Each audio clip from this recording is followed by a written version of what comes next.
السلام علیکم دوستو، آج وطن عزیز کی ایک ہمہ جہت شخصیت ہم میں نہیں رہی۔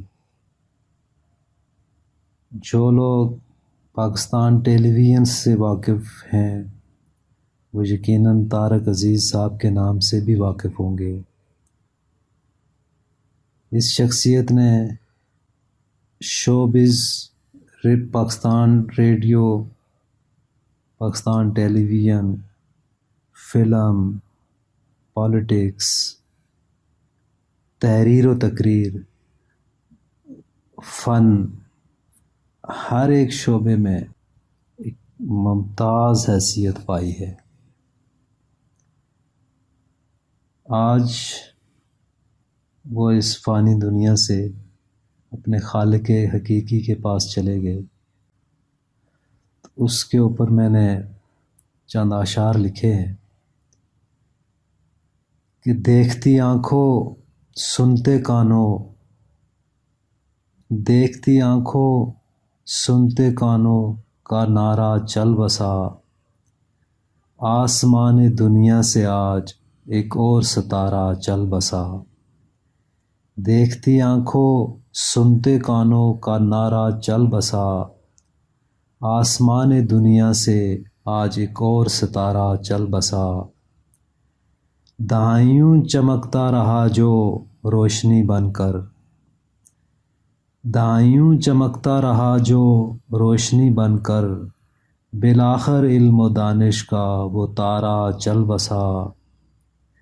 دہائیوں چمکتا رہا جو روشنی بن کر، بالآخر علم و دانش کا وہ تارہ چل بسا۔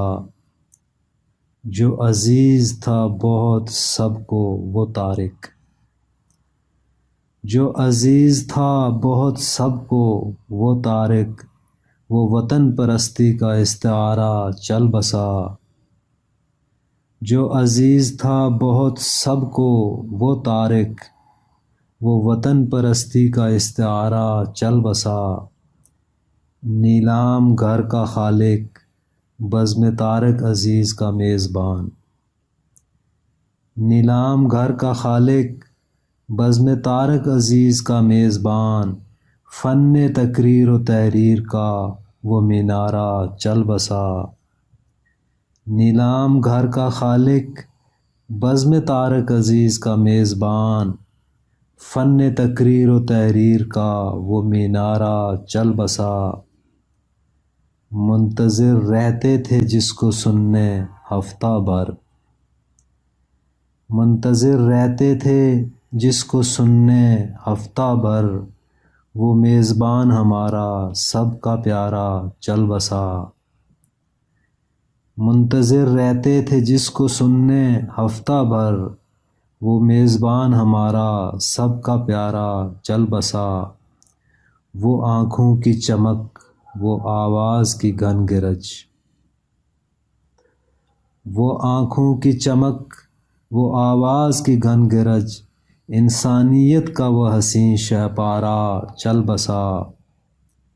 وہ آنکھوں کی چمک، وہ آواز کی گھن گرج، انسانیت کا وہ حسین شہ پارہ چل بسا۔